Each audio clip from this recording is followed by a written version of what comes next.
back to work with Judge Bumate. Satisfying the threshold for mandamus is high, and mandamus is what Trump requested. He asked the Ninth Circuit Court of Appeals to issue unelected black-robed tyrannical inferior district trial court judge Susan Ilston a mandamus order saying, no, you're not doing this discovery. And that is traditionally difficult to get. The threshold for mandamus is high, but it's not insurmountable. While we look at several factors in considering the request for an order of mandamus, we start with whether the trial court's order is clearly erroneous. Clear error exists when the reviewing court is left with a definite and firm conviction that a mistake has been committed. 3 errors infect the panel majority's consideration of the clear error factor. First, the panel majority, en banc, wrongly suggested that the government's internal plans are not pre-decisional deliberative materials. Second, the panel majority failed to adequately address the separation of powers concerns in ordering the discovery of internal executive branch documents. Third, the panel majority mangled the law for ordering extra record discovery and so expanded it to circumvent any limits on the compelled production of internal Article 2 documents. Each of these errors warrants its own en banc review. Bumate says internal executive branch documents are pre-decisional deliberative documents. In denying the mandamus petition, the majority cast doubt on whether the government's internal plans were pre-decisional deliberative documents. That suggestion is mistaken.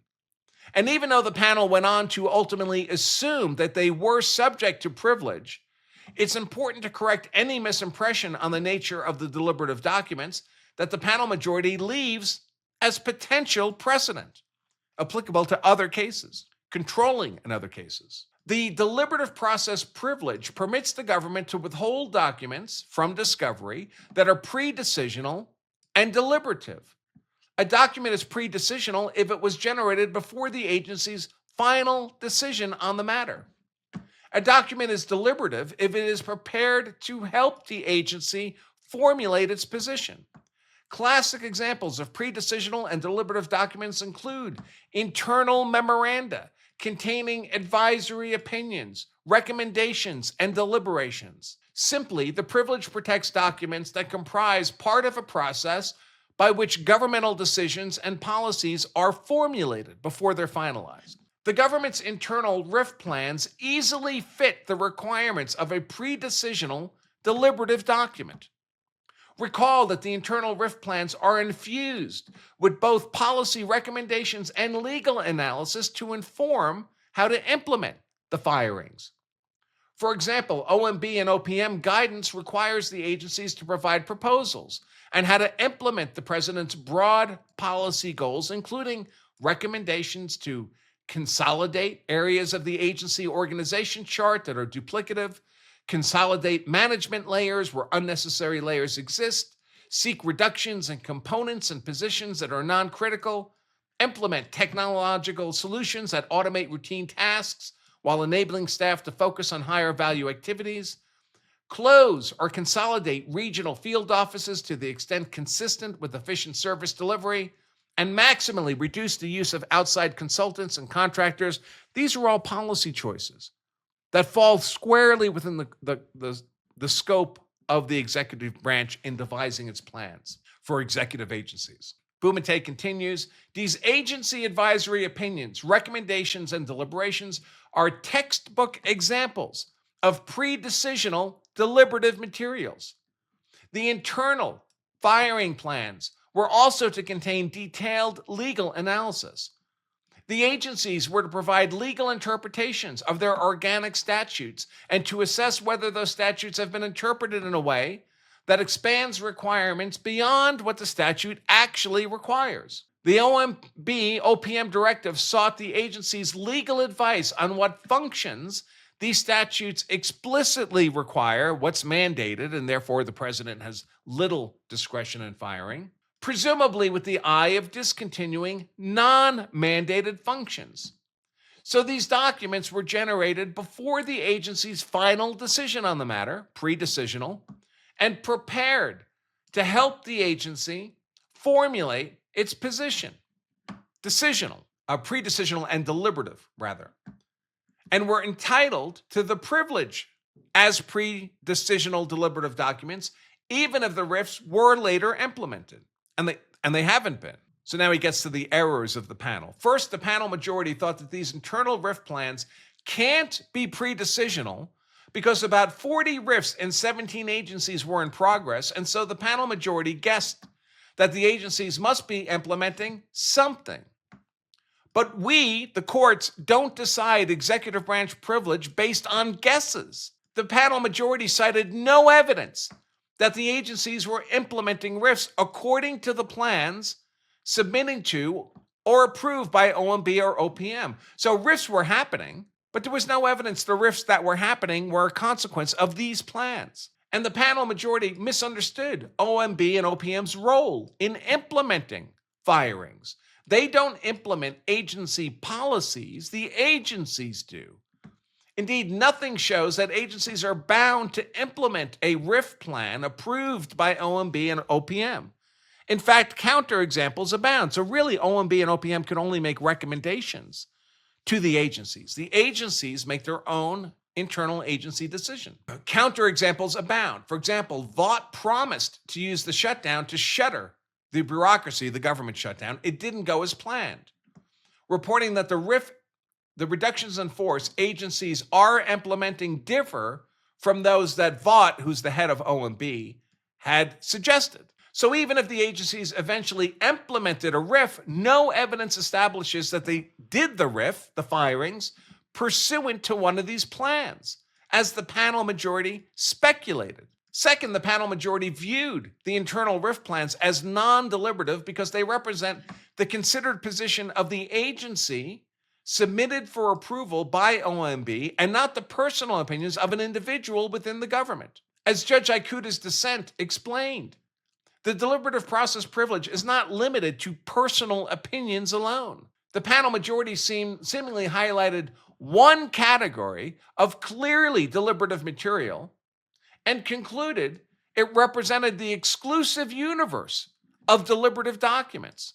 But the panel majority ignored the D.C. Circuit's warning that deciding whether a document is deliberative is complicated because of the sheer variety of ways in which a document can be deliberative. The panel majority was thus wrong to reduce the category of deliberative documents to only those expressing personal views. And it would be an extraordinary narrowing of the privilege of deliberative documents from discovery and contrary to precedent to limit it to only federal employees' personal opinions. Instead, the privilege applies to any document that is prepared to help the agency formulate its position. Indeed, the panel majority's newfound quote-unquote personal opinion requirement would effectively destroy any deliberative process privilege for any interagency communications. Often agencies communicate with one another in a pre-decisional, deliberative posture, with agencies conveying the agency's considered view of the subject. Under the panel's majority view, all those communications are discoverable because they would be the agency's view, not an employee's personal view. While the panel later assumed that the deliberative process privilege did apply here, it's clear that its misunderstanding of the subject derailed its decision to pierce the privilege.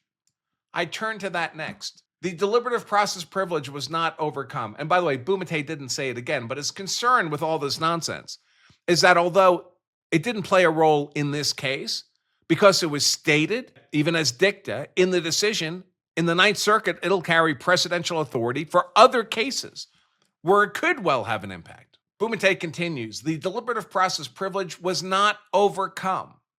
It's well settled that we start from the premise that deliberative documents which are prepared to aid the decision-maker in arriving at a decision are ordinarily not relevant to assess the lawfulness of an agency's actions and therefore not discoverable. After all, the deliberative process privilege is no ordinary privilege. A subset of the executive privilege, it derives from the separation of powers Remember, that's what prevents tyranny, and traces its roots to the very first presidential administration. Ignoring this background, the panel majority flipped any presumption of non-disclosure and sanctioned broad production, compelled production of internal government Article 2 executive branch documents on the flimsiest rationale. Though not formally coined until the 20th century, the deliberative process privilege is a form of executive privilege. Executive privilege meaning it's an inherent power of the Article 2 executive branch, just like the judicial branch has privileges and the Article 1 legislative branch has privileges, which cannot be suborned by the other co-equal branches of government. As a component of executive privilege, the deliberative process privilege has its roots in founding era practice. For example, President Washington asserted a privilege to withhold internal documents in response to a congressional investigation. President Washington's cabinet, composed of Thomas Jefferson, Alexander Hamilton, Edmund Randolph, and Henry Knox, all recognized the executive's prerogative to withhold internal executive branch materials, the disclosure of which would injure the public.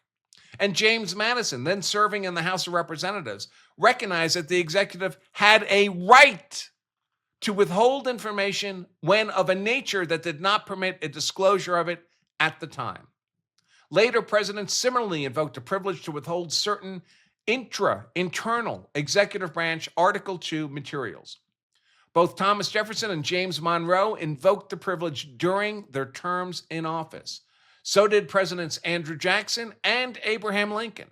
Executive privilege, then, is implicit in the Constitution's structure of the separation of powers and supported by historical practice. And because it is part of executive privilege, the deliberative process privilege is similarly grounded in the Constitution and derives from the separation of powers doctrine. Given its grounding in the separation of powers, which exists to prevent tyranny, it's no wonder that the law ordinarily protects against the disclosure of pre-decisional deliberative documents. Start with the normal processes. When a party challenges an agency action under the APA, a reviewing court considers the whole record.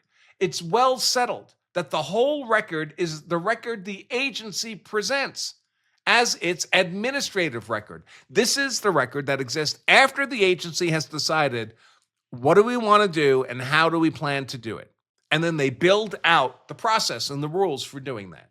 Everything before that is pre-decisional, but everything after that is subject to discovery by the courts. The scope of discovery is thus ordinarily limited to that administrative record, not the pre-decisional deliberative record. And internal agency plans, things not decided yet, are generally not part of that record subject to discovery. To get additional discovery beyond the norm, a plaintiff must make a strong showing of bad faith or improper behavior.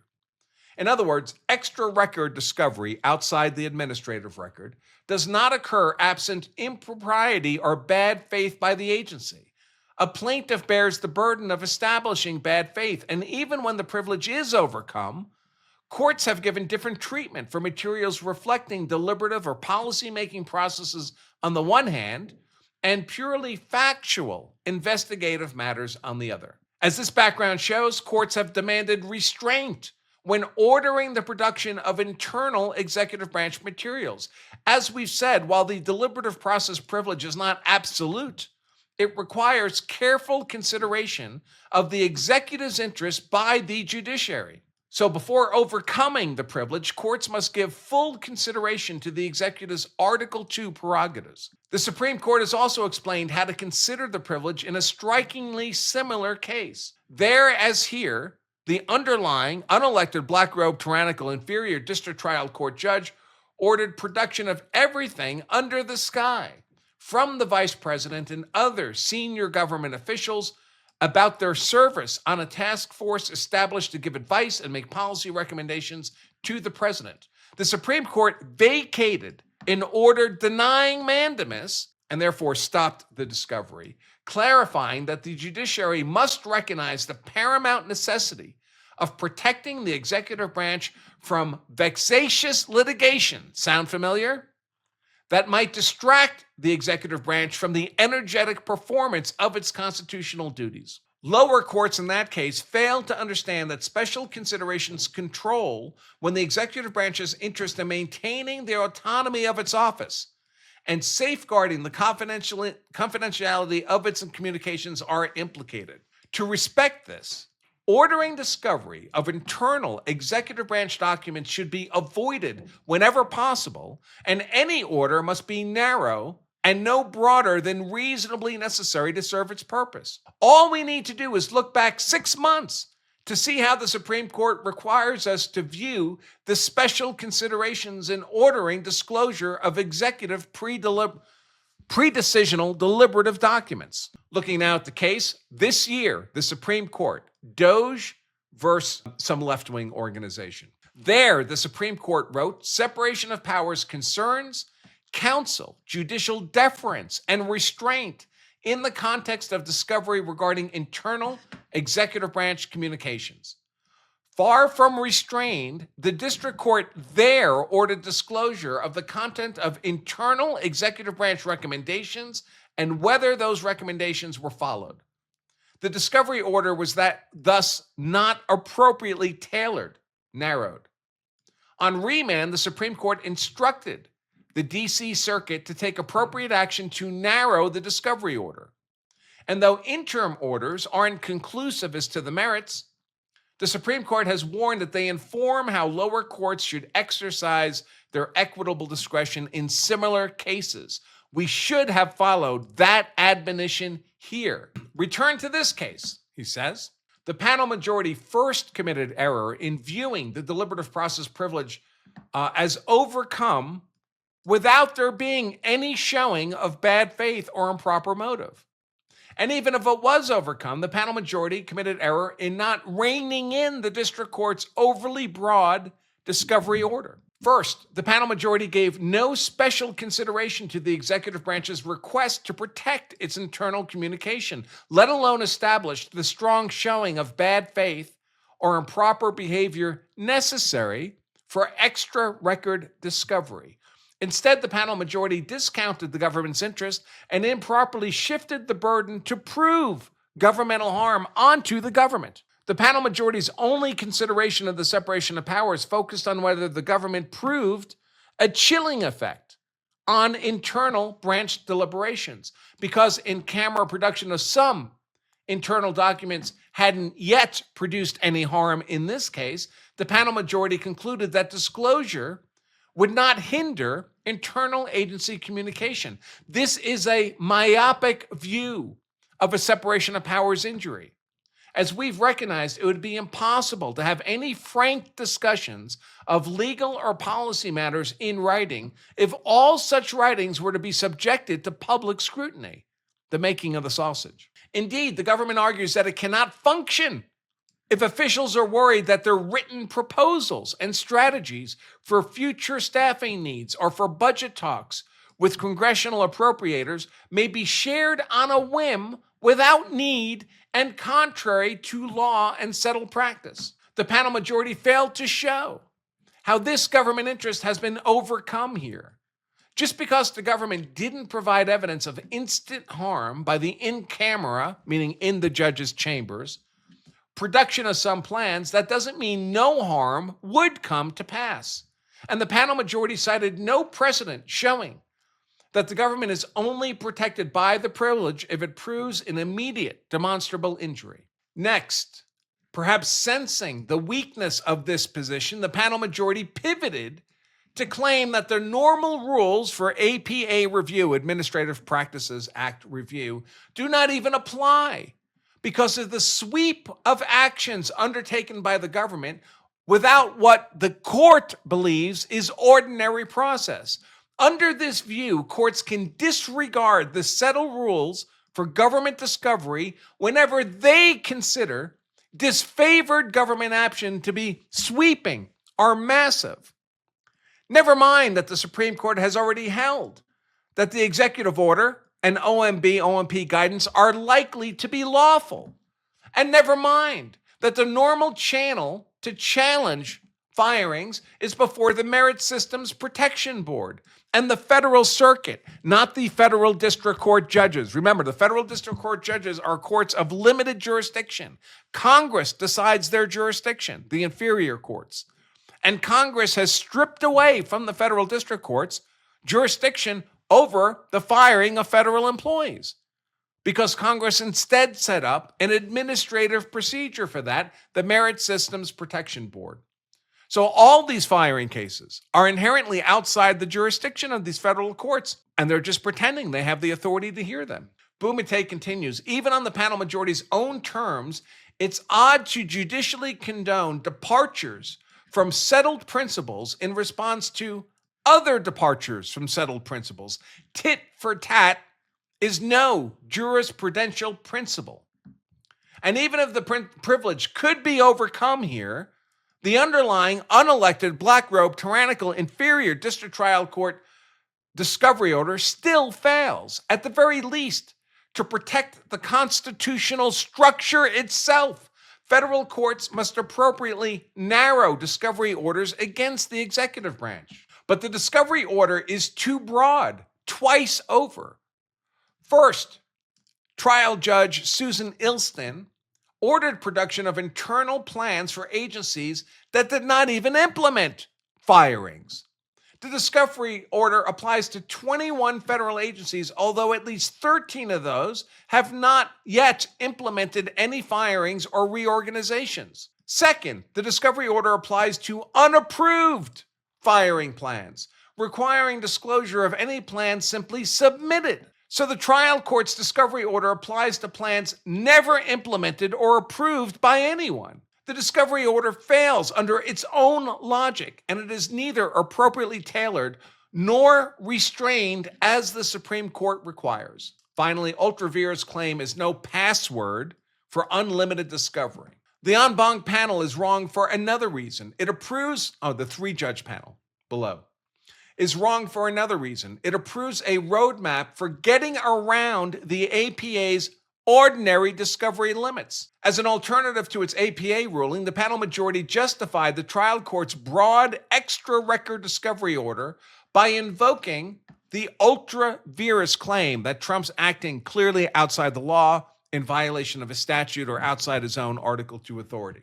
Because the plaintiffs challenged the firings as exceeding unlawful authority and therefore ultra vires, the panel majority ruled without citation that review of an ultra vires challenge would not be limited to the administrative record as it would under the APA. The panel majority thus endorsed a fishing expedition for executive branch materials by mere invocation, magic words, ultra vires. Oh, he even uses the phrase magic word. But ultra vires is not a magic word for getting around the APA's limitations. In fact, the Supreme Court has recently warned that ultra vires review could become an easy end around normal judicial review statutes like the APA. Supreme Court said that this year. Well, last year now. To avoid this possibility, the Supreme Court has strictly limited non-statutory ultra vires review, narrowing it to only those times an agency had acted contrary to a specific prohibition in a statute, or when statutory review schemes like the APA do not provide a meaningful and adequate opportunity for judicial review. In this way, as applied here, an ultra vires claim is essentially a Hail Mary pass. And in court, as in football, the attempt rarely succeeds. That is quoting, by the way, the Supreme Court itself. I think it was Kavanaugh who wrote that. This case shows why the Supreme Court's fear is well-founded. Plaintiffs' ultra vires claim is nearly identical to their APA claim that OMB, OPM, and DOJ acted in excess of authority in violation of a statute.